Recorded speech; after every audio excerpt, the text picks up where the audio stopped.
Good afternoon, everybody. I want to thank you for attending this panel discussion on development bonds, co-hosted by Build Alberta and Marsh Canada. My name is Scott Fashion. I'm the Executive Director of Build Alberta. I know we do have some non-members online, so I thought for those not familiar with our association, just give you a bit of an overview. We are a not-for-profit association that advocates on behalf of the residential construction industry, representing more than 1,600 home builder, land developer, renovator, skilled trade, consultant, and supplier members across the province. The focus of our association is to advocate for the advancement of industry, providing recommendations to affect legislation, regulations, and policies that allow members to create affordable, attractive, innovative homes and communities. Just as an example of some of the work we do, I do want to highlight some of our recent advocacy successes surrounding red tape reduction. A particular note for our developer members on the call, a number of Build Alberta's recommendations related to offsite levies have been legislatively adopted through Bill 48. This has significantly changed how levies are calculated, used, and reported. This increased transparency and accountability will make significant differences in the development of new offsite levy bylaws moving forward. And for those interested in more, we are going to have a lot of specifics surrounding these changes in our February newsletter. Moving on to the topic of today, so another important initiative that Build Alberta and in particular our local associations have been involved in is development bonds, which is kind of, again, the focus of our presentation here today.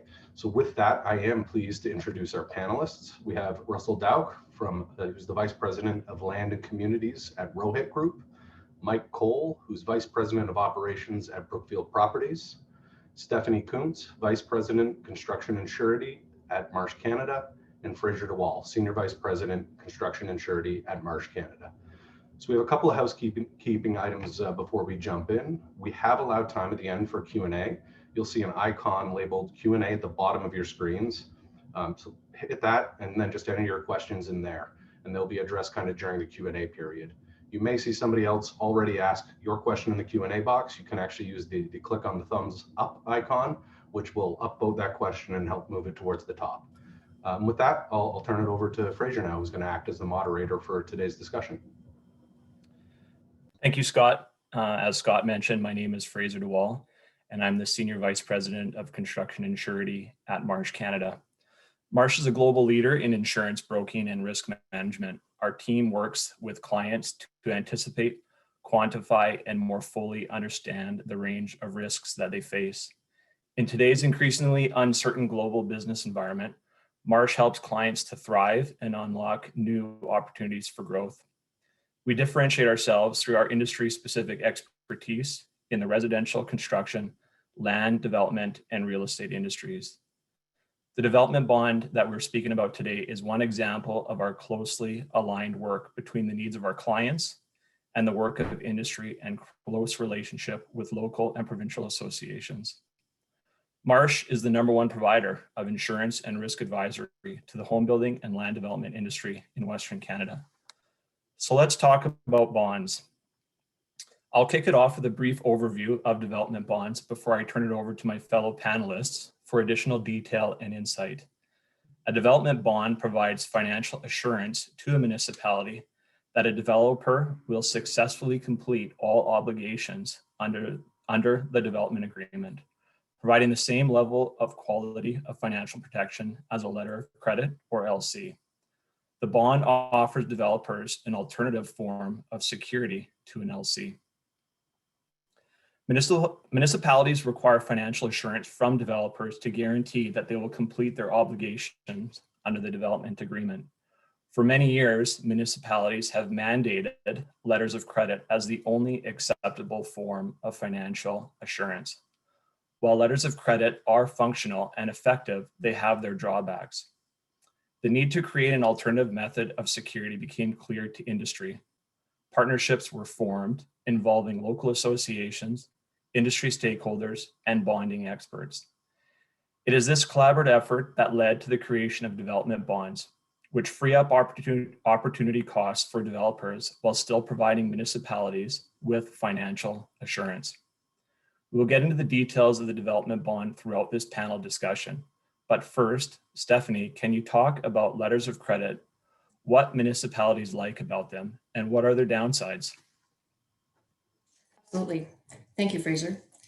The main feature of letters of credit, or LCs, that make them attractive forms of security to municipalities is that they are payable on demand. That is to say, a municipality need only demand payment under the LC, and payment shall be made without the need to prove that the developer is in default of the development agreement. That is the most important feature to the municipality. Other important aspects include the fact that LCs are irrevocable, which means they cannot be altered without the express agreement of both parties. They renew automatically from year to year, and partial drawdowns are permitted. It is also important to note that there is a notice of cancellation provision, whereby the financial institution is required to provide the municipality notice of their intent to cancel the LC. In that scenario, the developer must provide the municipality with replacement security in order to avoid the municipality drawing on the LC. Now let's switch our focus to look at letters of credit from the viewpoint of developers. Banks typically require cash collateral from the developer in order to issue an LC on their behalf. This restricts the developer's access to cash. This cash is essentially parked with the bank and becomes stagnant rather than being utilized in a more meaningful way, for example, as a source of funds for the project at hand or capital to be deployed into new projects. The letter of credit also impacts the developer's ability to access additional credit as it cuts into their overall bank financing arrangement. In addition to the actual rate charged for the letter of credit itself, banks also apply other additional costs as well, such as commitment fees, setup fees, and standby fees, which drive up the total cost to developers. It is important to note that development bond rates oftentimes match or improve upon the bank LC rate. And furthermore, bonding facilities do not come with standby fees or commitment fees. The development bond is an instrument that was created to provide municipalities with the required features of letters of credit, while at the same time relieving the liquidity pressures that letters of credit impose upon developers. The chart up on the slideshow, if Pam, you'll advance to the next slide there. The chart on the slideshow will effectively illustrate that point. It is worth reiterating that the development bond provides municipalities with the same features of LCs in that they are both demand in nature, irrevocable, evergreen, reference specific development agreements, and provide notice of cancellation. In addition, both instruments allow for partial drawdowns as well as partial reductions for security amount. Overall, the use of letters of credit can pose significant monetary and opportunity cost for developers, and development bonds serve to relieve those costs while still providing municipalities with reliable financial assurance. Back to you, Fraser. Thank you, Stephanie, for the background on letters of credit and how they compare to development bonds. It is that high opportunity cost that made it pretty clear to our collective group of the importance of creating a commercially viable alternative to letters of credit.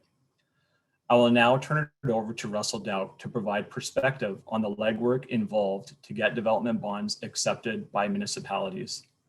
Russell's perspective is also unique in that he worked on this initiative both from the municipalities and from the developers side of the table. So Russell, go ahead. So thank you.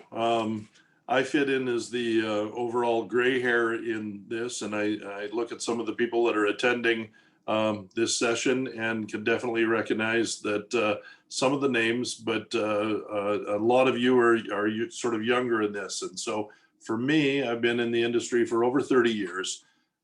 Bonds has really been an issue that when I was on the public side or the private side, it has come up basically about every 2 years. The first 15 years of my career were spent on the public side, working with regional planning commissions, a lot of municipalities, working in Parkland County, working up in Fort McMurray, managing on the planning side. And we always had approaches about why not look at bonds. But we also, every one of us that worked over a municipality in that period of time, were given a seminar, usually by Reynoldsworth Richards Farmer or Brownlee Fryette, so the typical people, Sheila McNaughton, Barry Shirley, Janine Grudberg would be some of the people.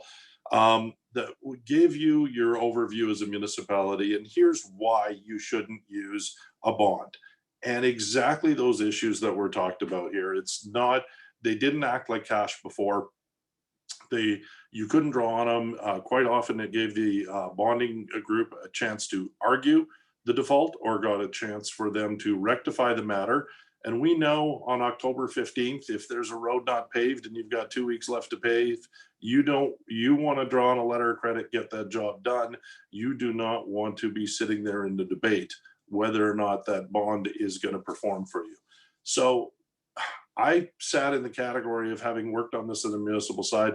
The bond never worked. I switched over to the private side, and there was always by my employer, well, why not pursue a bond? It would help us financially. And it came down to that. It doesn't solve the problems. When this issue came forward again here, I went with the same sort of 5 questions. How do these 5 questions get answered? And if these questions by municipalities don't get answered, why would they consider the bond?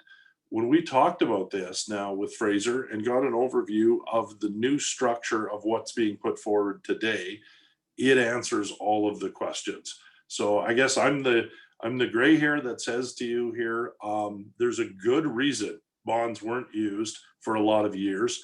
Those reasons have now been addressed. This is worthwhile learning more about and seeing the details and getting to understand the details of how this bond is not like what was proposed in the past and how now you can solve your problems going forward. And it really works for the developer to free up those dollars.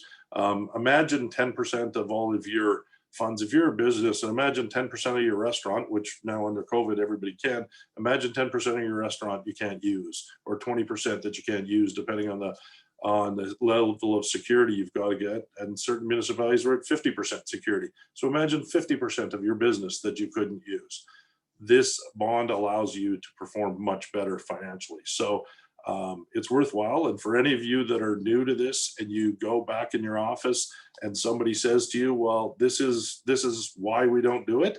You can say to them that it's not the same as it was in 1990, because I verified it's not the same as it was in 1990. So I guess that's a good point to pass it off here. That's great. Very great information, Russell. Russell's been absolutely key to this initiative. So through the dedication of industry stakeholders like yourself, Russell, we have achieved exciting progress over the last 24 to 36 months. In March 2019, the City of Calgary became the first major municipality in Canada to accept development bonds as an alternative form of security. Not long after that, the City of Edmonton became the next major municipality to announce their acceptance of the bond. And within months of the City of Edmonton's announcement, a number of other Alberta municipalities came on board, including Airdrie, St. Albert, and Strathcona County.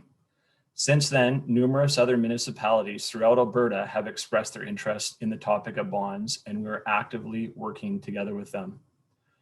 We're also gaining momentum in various jurisdictions across Canada, both to the west, with Kelowna now accepting bonds, and increased interest in the Lower Mainland area, and in Central Canada region. Our team at Marsh will actually work with developers if they have a specific municipality that they would like to see transition, and we'll pursue those specific cities. This is a good time to turn it over to Mike Cole, who serves as the chair of UDI Edmonton region, to provide his perspective on how the process went with the City of Edmonton. Great, thanks, Fraser. And just wanted to say thanks to Marsh and to Bill for putting this webinar on today. So specific to the Edmonton experience, as Russ mentioned, bonds as an alternative option for LCs was something pursued by industry here for many years, and I think it took a few key things to get some momentum on this. One was the changes to the bond instrument itself that made it more risk equivalent to an LC from a municipality's perspective. And two, as just touched on, the growing use of bonds as an option in municipalities, including Calgary from an Edmonton perspective. So, across all the regions that Brookfield operates in, bonds are fairly common as the primary source of surety for development, in particular in the US. and some municipalities throughout Canada have used them, but it's still growing in terms of awareness and use. So when UDI Edmonton decided to pursue this, it was pre-pandemic. We were in challenging economic times, and before a big focus from all levels of government too on reducing red tape. And the approach that we took was to find a mix of different stakeholders to lead this. So from industry, it was important that it be championed by the industry association and not individual companies. And that's where I put a big shout out to Russ. He was critical in that process and helping us, again, from his experience on both the municipal and developer sides, and his experience on that. And then Fraser and the Marsh team were willing to champion this, again, on behalf of the insurance industry. So, everybody being sort of agnostic to their own company's hats, but willing to push this one through and champion it. And then finally, the city of Edmonton. And to the full credit of the city, they had a strong focus on process improvements. We have a really strong collaborative relationship with the city.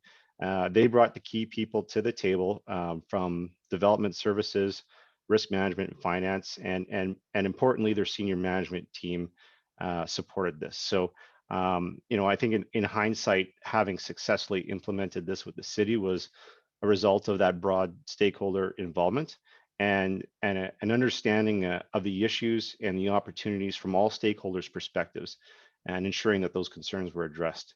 And then lastly, that collaborative relationship and the willingness to make change, because it's fairly big change to try to work through and to understand.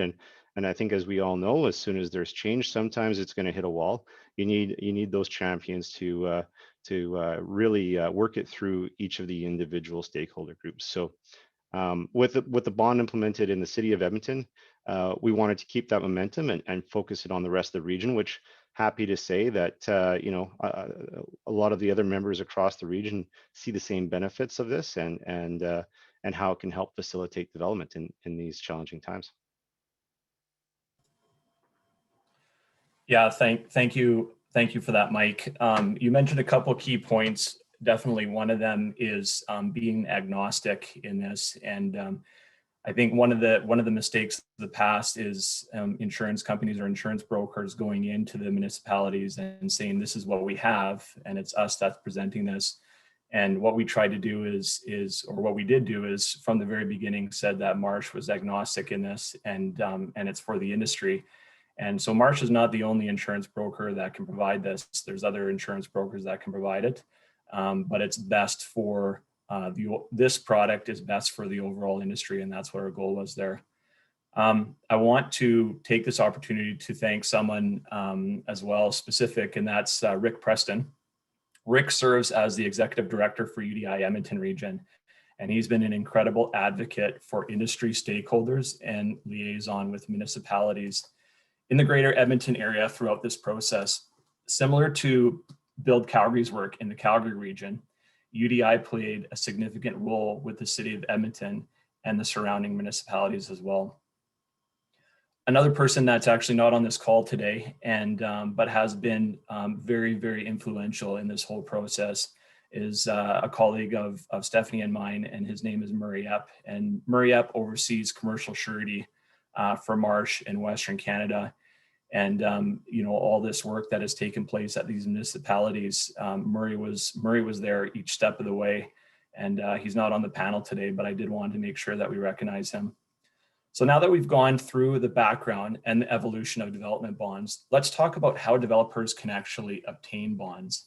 Stephanie, can you walk us through the application process? Sure thing. In terms of underwriting, there are three main pillars that a surety carrier will direct their focus on. They will want to understand the developer's history and experience, their credit quality, as well as the project itself. So in terms of the developer's experience, the surety will want to see that they have a track record of successful completions of developments. As you can imagine, it is very compelling for the surety to see that the developer has successfully navigated the complex process from budgeting, land acquisition, engineering and design, permitting, financing, the sales process, selection of trades, and overall project execution. And then in terms of credit quality, the surety will want to see a good equity base without a heavy debt load attached. Operational profitability is also key. Over time, as profits accumulate, so too will the company's retained earnings, which lends itself to a continual strengthening of their balance sheet. And then in terms of project-specific considerations, the surety will want to gain an understanding of the project budget and schedule, how the project will be financed, who the key project team members are. That is to say, whether the developer will be using experienced contractors, engineers, and third-party consultants. A copy of the development agreement will be important as well, as that will detail out the obligations specific to the project at hand, including scopes of work, amount of security required, and warranty periods, to name a few. It will also provide clarity as to what is required to achieve certain construction completion certificates and the final acceptance certificate.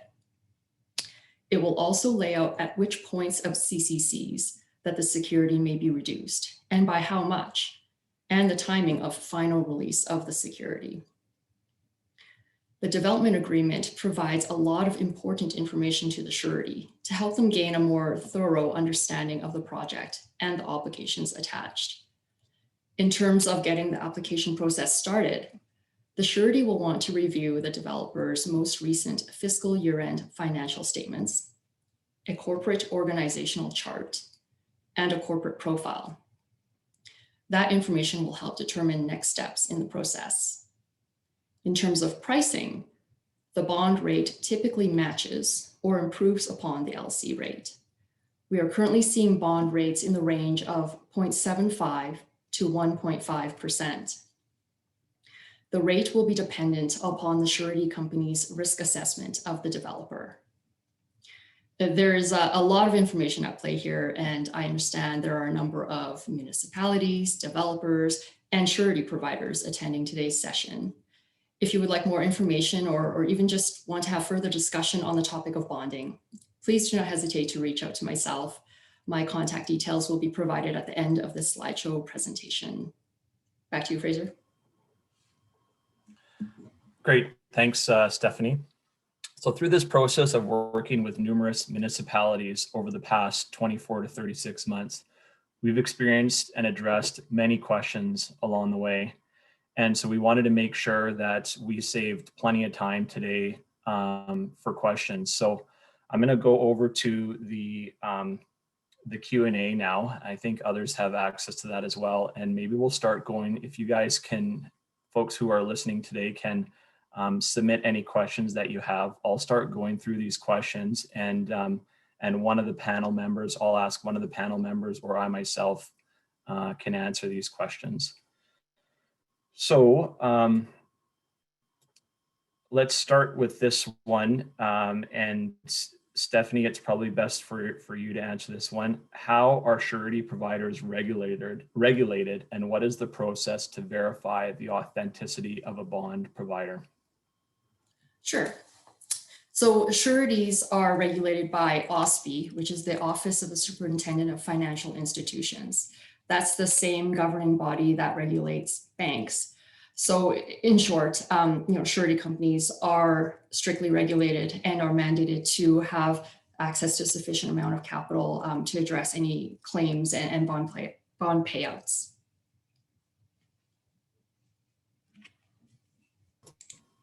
Thanks for that, Stephanie. Go to this next question, and it says here, most developers have a certain amount of debt. Is there a specific average debt to equity ratio that is desired? That's probably best for you as well, Steph. Sure. I would say that not a lot of sureties currently have like a specified ratio or a rule of thumb that they're adhering to. It is quite case by case. There is one surety in particular who has expressed, again, this isn't a rule on their part, but they have expressed that they would like to see 10 times the amount of tangible net worth on books in relation to the amount of bonding support that they'd like to have.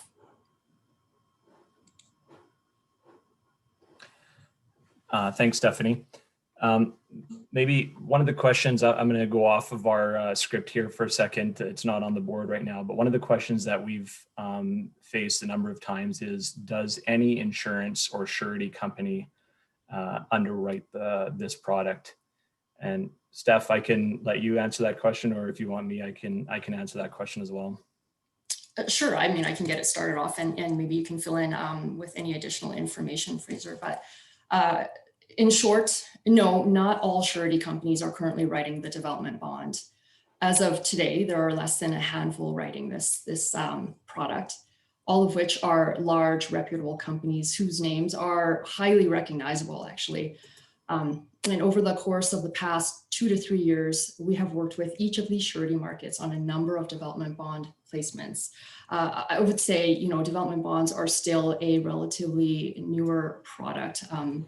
And so, you know, I think there are a lot of surety companies that are still, you know, testing waters or feeling things out, or you know, just waiting to learn a little bit more about the product itself before kind of jumping in. So yeah, in short, there's less than a handful currently writing it, but that's a constantly changing scenario. Anything to add, Fraser?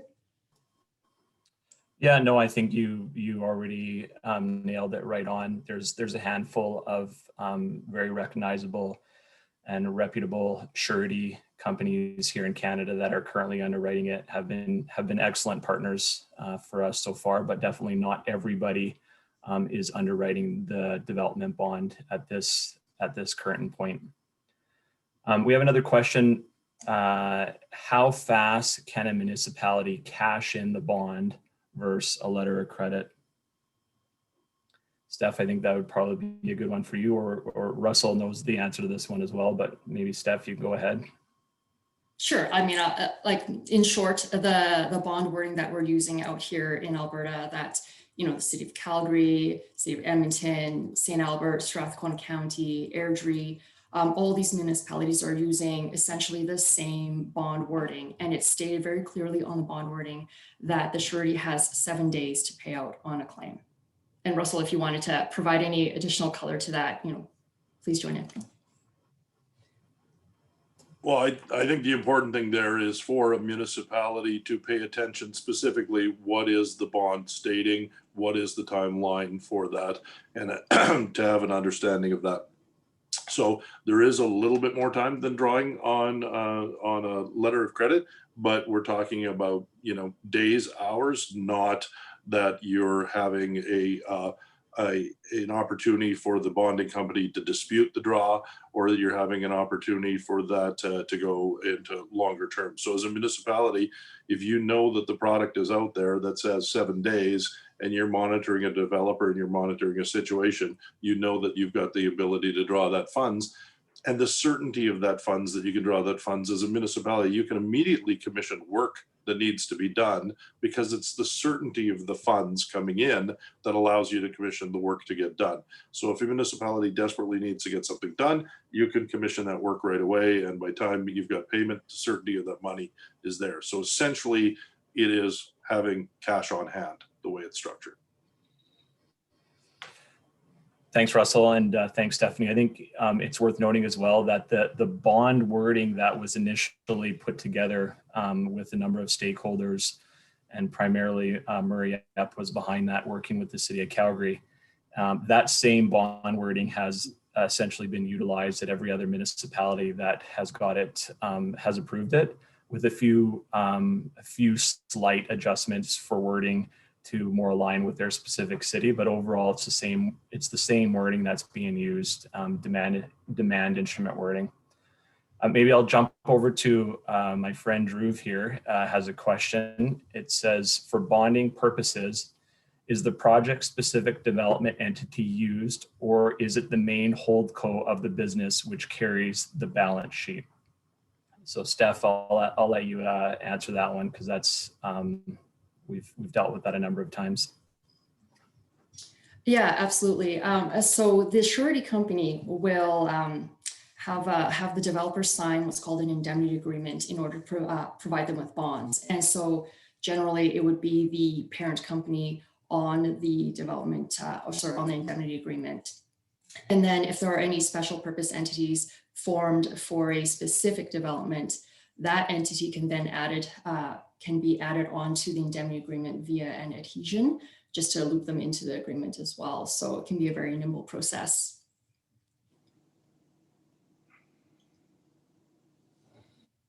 Thanks, Steph. Let's answer this question here. How does the development bond compare with the performance bond? And that's something that some of the municipalities that have taken a little longer to get them on board with it, they've asked us that question. So again, Steph, that one's for you. Sure. So a traditional performance bond is what's called a default instrument, meaning the municipality would have to effectively prove that the developer was in fact in default of the development agreement. And so, you know, there's quite a bit of an onus there to have to prove that out. Can be a lengthy process depending on the situation, certainly. Now, the development bond is very different from a performance bond. The development bond is a demand instrument, which means that there's no onus on the municipality to prove default. They simply need to demand payment against the bond, and the surety company will pay. It's as simple as the municipality filling out what's called a statement of claim or notice of default, which is actually just a one-page document that's included with the bond wording. It's essentially a schedule to the bond wording. And so again, that's just a one-page document where the municipality would reference the development agreement, the bond number, you know, the date of claim, the amount of claim, just some very key little pieces of information. And then they'll have an opportunity to provide payment instructions to the surety company, who will then, you know, once the surety receives that statement of claim or notice of default, they then have 7 days to pay out the funds that the municipality requested. And so that's how it's very, very different. You know, the development bond is very much a pay on demand instrument versus performance bond being a default instrument. I feel like we have to pass the questions around here a minute. So Mike, are you currently standing outside in the city of Edmonton doing this webinar? Yeah, you know, for those who aren't in Edmonton now, it's you'll take my word for it. I'm standing outside. It's balmy, good Edmonton, Alberta weather right now. So I think this question has really already been answered, and there's a few of these that are a little bit similar. But Steph, it says, if a developer is behind or defaulting on a project completion, can the municipality draw on the bond with the same ease as the letter of credit?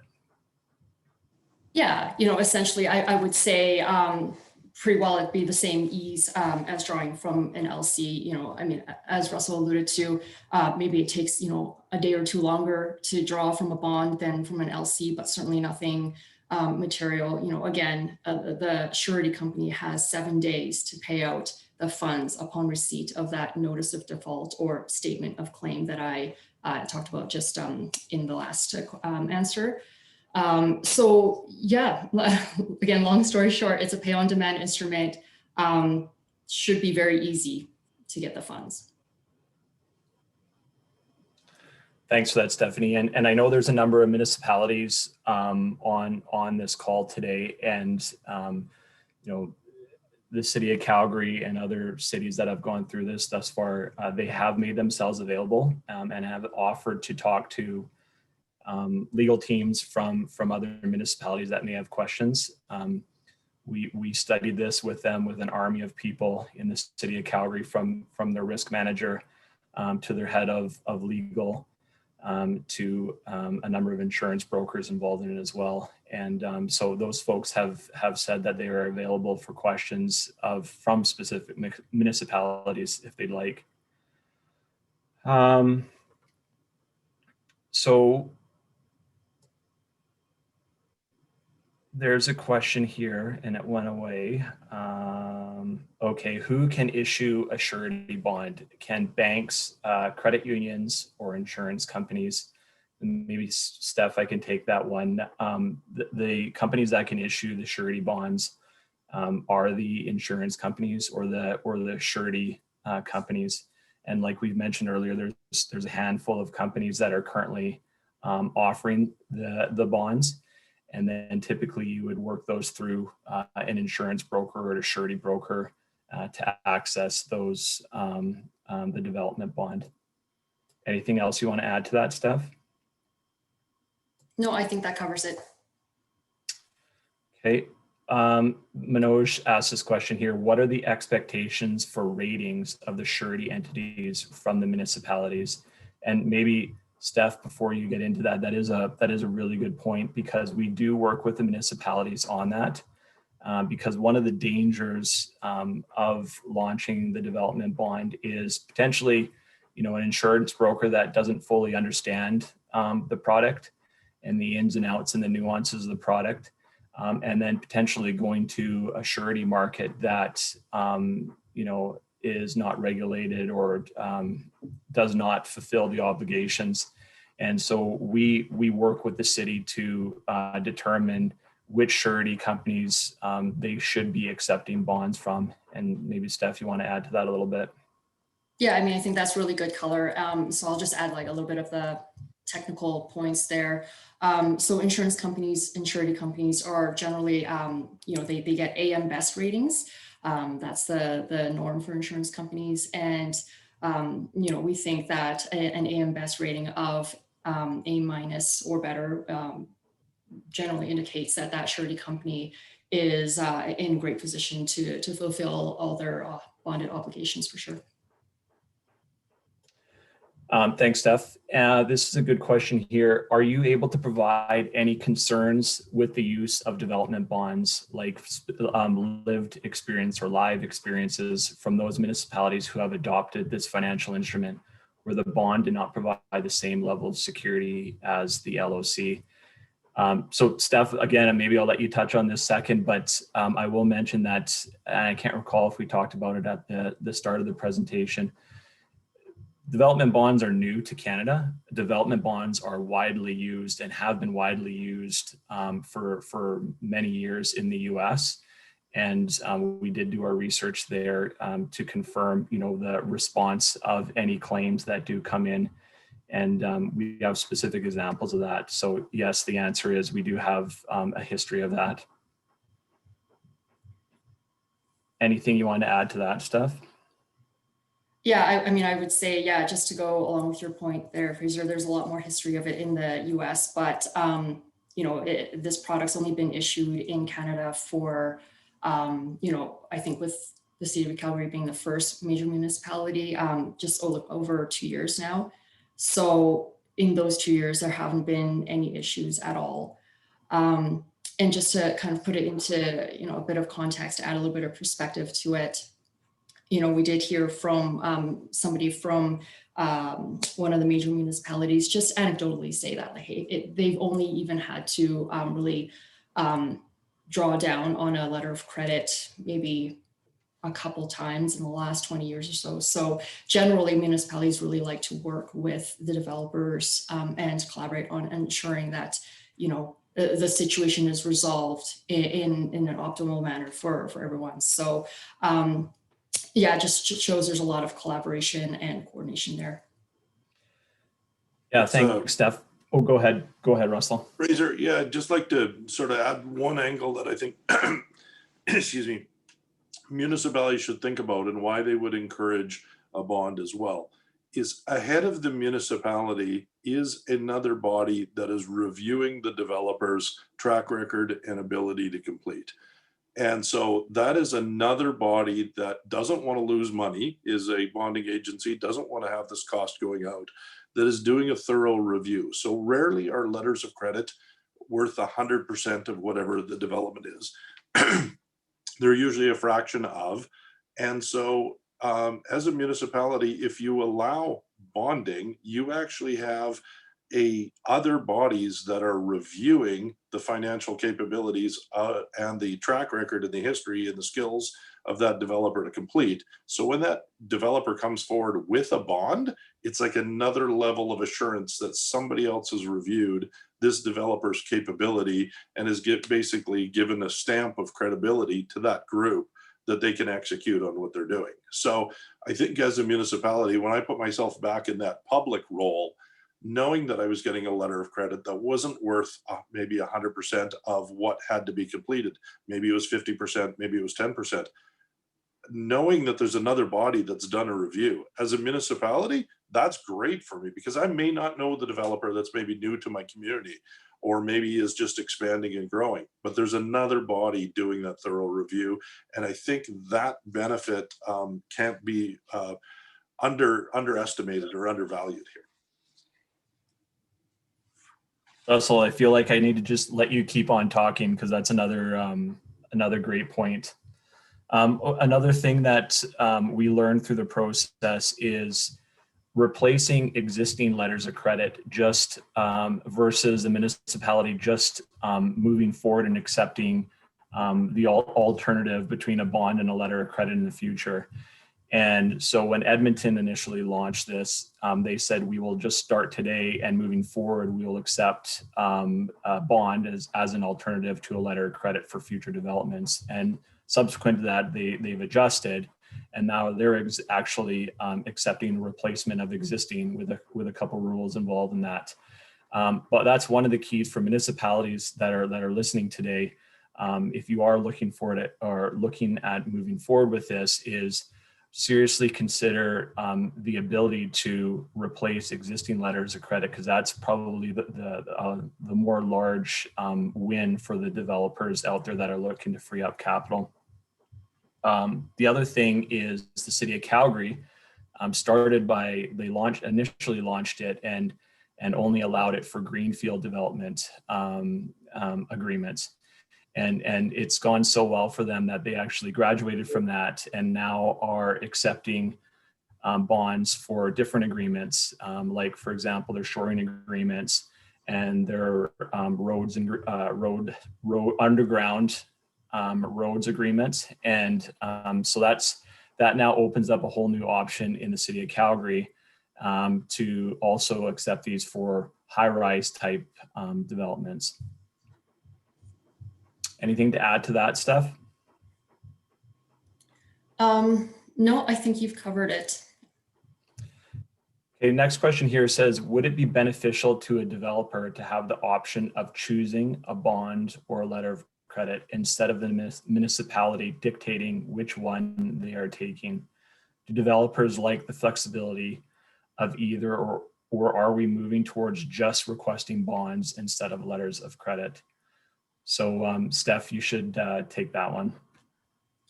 Yeah, and so bonds are being offered as an alternative option to letters of credit. Municipalities aren't mandating bonds over LCs. They're just instituting it as an option for the developer to choose between the bond itself or an LC. And kind of going back a little bit to Russell's point about how sureties do underwrite quite strictly. Not every developer is going to be able to obtain a bond and provide that to a municipality, right? Surety companies do scrutinize a lot of the details, and like we talked about, their track record of success, the credit case, and the project economics. All those things play a part, and essentially, the surety needs to be completely satisfied with their review. And they underwrite to a 0% loss ratio. They really only want to issue a bond for a developer who they completely believe will be successful in executing this development. And only in that situation will they actually issue the bond on behalf of the developer. So, once that bond is out there, it's out there, right? So sureties take it really, really seriously. So long story short, going back to your question, both LCs and bonds will be accepted as alternative solutions. Okay, this is more of a logistical question. Steph, how is the bond received by the municipality? Is it a courier or another way? That's actually a really good question. The bond is, it should be treated like cash, like an LC is treated like cash. So the document itself, it's signed, sealed, and delivered in order for it to be an effective and legally viable document, if you will. So once it's executed, yes, it should be couriered in a secure fashion. And then typically once a municipality receives it, they store it securely as well, usually, kind of like in a fireproof safe somewhere in a locked room.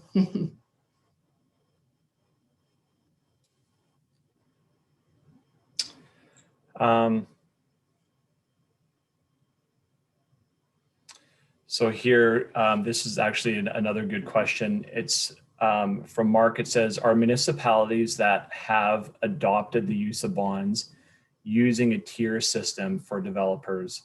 For example, only developers showing a good track record are allowed to use. So Steph, I can take that one. So from one municipality to the next, they have a different tiering system. Some municipalities have no tiering system at all. The city of Calgary and others do have a tiering system based on a history of developments that the developer has done with the city. And then they're assessed what tier goes into that. That tiering system, I don't believe, has anything to do with actual financials or management or history, that type of thing that the underwriters would be looking at. So to answer your question, there is no tiering from the municipalities because who will be doing that is, like what Russell talked about earlier, is the surety market will be underwriting that developer prior to anything being submitted to the city as a bond option. So I think, like we said earlier, this product or the bond is definitely not a solution for every single developer out there.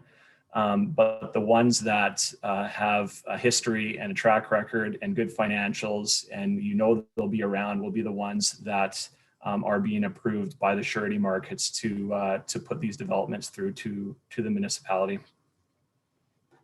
Fraser, it's Russ here. Maybe I'd like to just add a little bit to that yes, a lot of municipalities, some don't have a tiering system, some do have a tiering system. One of the things that's interesting with the tiering system is you can be a top tier developer in a certain community, but another community you're moving into, there's a question of where you should fit in the tiering.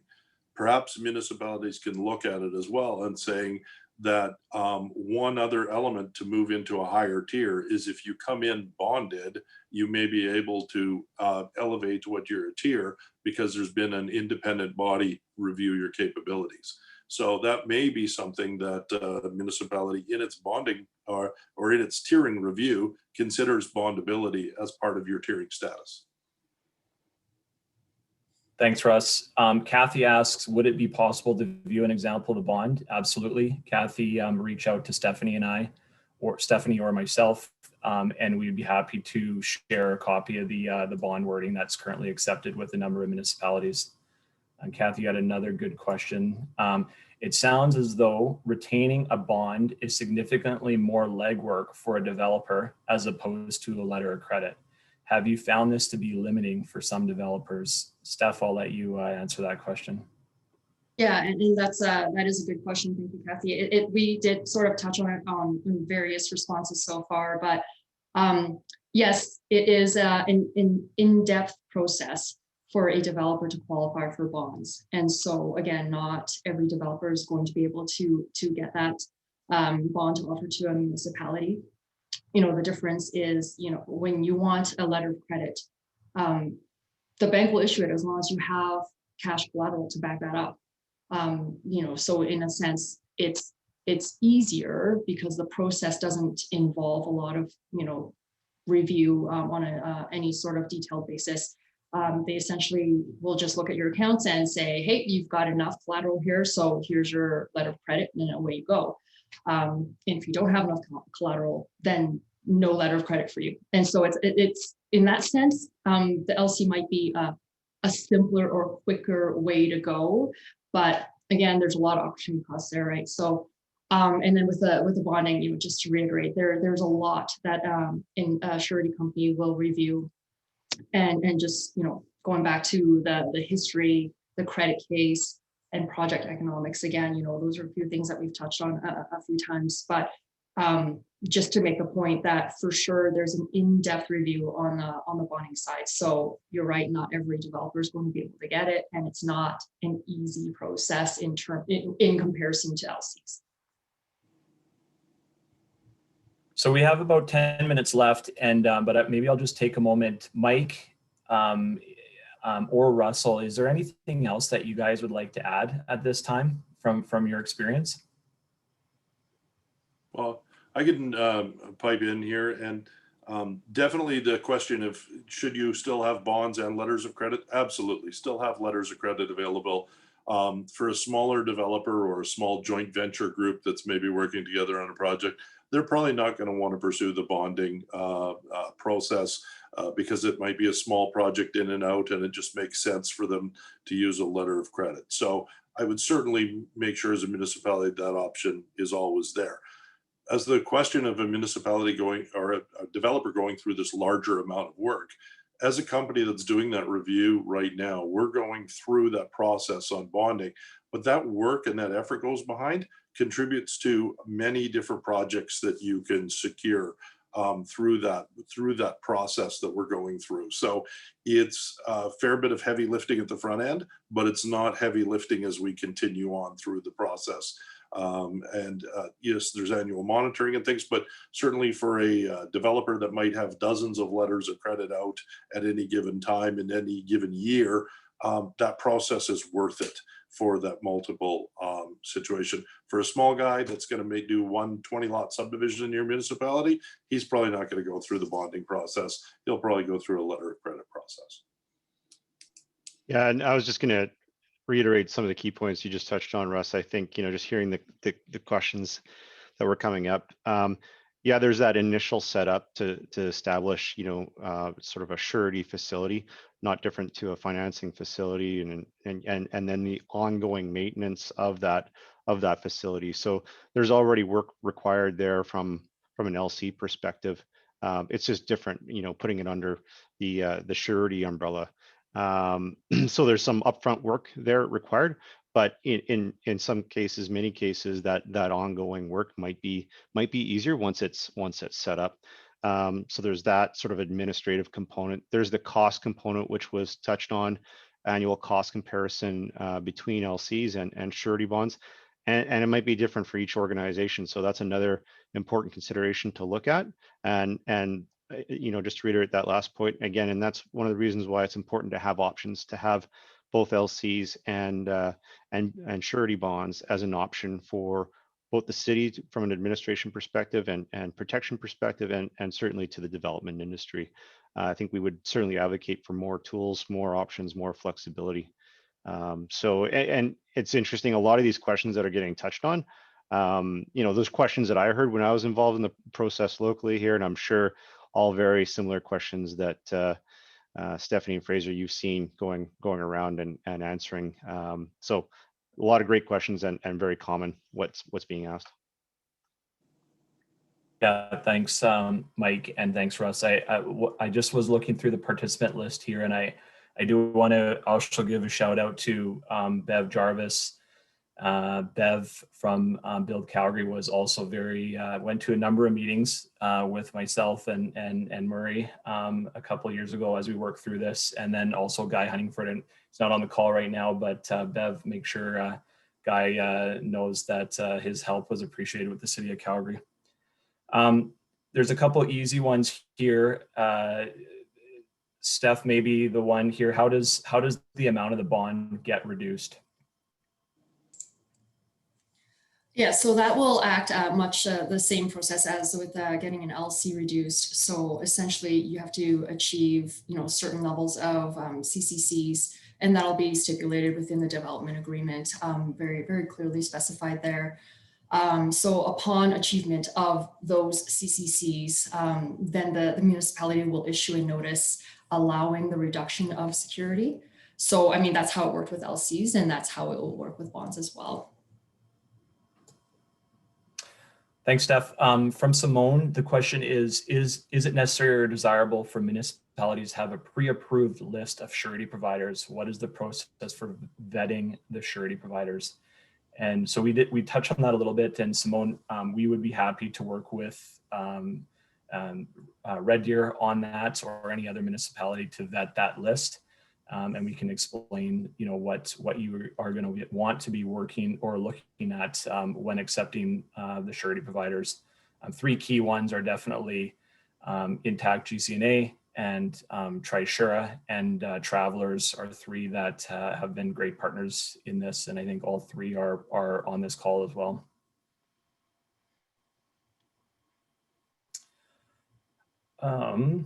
Okay. So maybe we have time for one more question here. I think that most of these have really been answered, but I'll just maybe end with this one. Using is an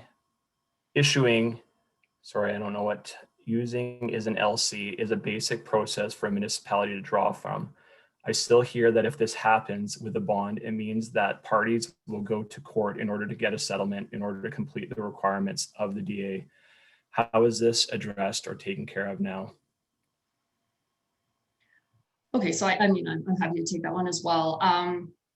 So I think, Mark, what you're referring to there is the traditional performance bond, which is a default instrument where, the municipality would have had to prove that the developer was indeed in default of the development agreement. And so this new development bond that we've created now, it's a demand instrument. And the bond wording itself states very specifically that it is in the municipality's sole and absolute discretion to declare the developer in default. And essentially the surety does not have any recourse to defend itself against that claim, should it be made. The surety cannot, take it to court or anything like that you just mentioned there. They essentially have only one road that they can take, which is to pay out the claim. And just one last thing, I see it at the top here. Will this deck be available afterwards?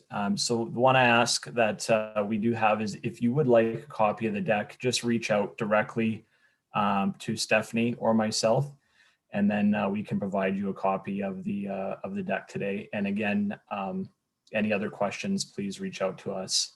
So I think we're at the end of our time here. And so Scott, maybe I'll turn it over to you for any final points that you want to make. Yeah, thank you, Fraser, and thank you to all the panelists who joined in an era where I think a lot of people are zoomed out and webinared out. We had over 110 participants on this call at some point today, which I think shows the level of interest that this product and approach has. I think it's also really, really important to note, and you mentioned it, Fraser, the partnership between industry and a number of municipalities on this, which is really the only reason and the only way that this works. And I think has really demonstrated a pretty effective path forward for other jurisdictions and other developers who maybe want to look at doing this sort of thing. So thank you for everybody who did attend. We have recorded this. The idea being we will make it available to members upon request, because I know there had been a question about being able to share this information with your teams. So if you go to buildalberta.ca/webinars, you'll see kind of a list of our past webinars that we've done, and there's a contact link there where you can reach out to Lara and other members of our team, and we'll make sure you get a copy of the webinar if you want to share it. With that, I'll just wrap it up. So on behalf of Build Alberta, Fraser, Stephanie, Mike, Russ, thank you so much for presenting. I think you guys did an amazing job, and I appreciate everybody else who tuned in. Wrap it up. So thanks, everybody.